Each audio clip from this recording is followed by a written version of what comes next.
চাকৰি দিলো, কোনেও 1 টকাও ঘোষ খাব নোৱাৰিলে। কোনো বিনা পইচাত মই 1 লাখ চাকৰি দিলো। কিন্তু বহুত ল'ৰা ছোৱালীয়ে এতিয়াও চাকৰি বাকৰি পোৱা নাই, হয়নে? সেইকাৰণে আজি মই ইয়াতে ঘোষণা কৰিছো যে মই 1 লাখ চাকৰি দিয়া হৈ গ'ল। এই বছৰত মই আৰু 50,000 নতুন চাকৰি দিম।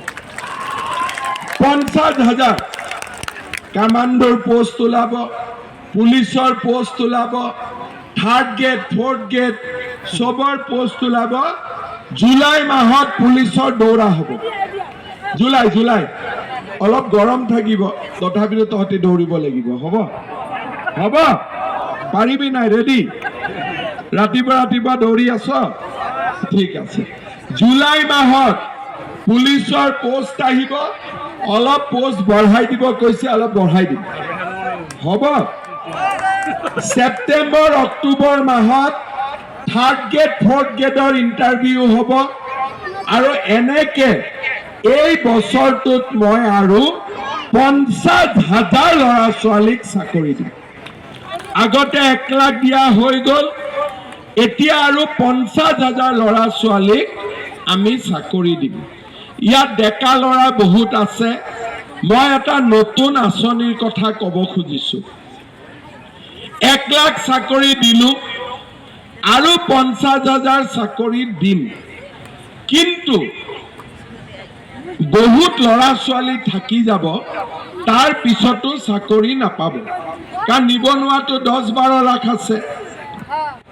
এইবাৰ আমি কি কৰিছো, যিবিলাক ল'ৰা ছোৱালীয়ে চাকৰি নাপাব তেওঁলোকৰ কাৰণে আমি এটা আঁচনি আনিছো যে গভৰ্ণমেণ্টে, বেংকৰ লগত কথা নাই, গভৰ্ণমেণ্টে ডাইৰেক্টলি 2 লাখ টকা দিব বেহা বেপাৰ বা যিকোনো কাম কৰিবৰ কাৰণে।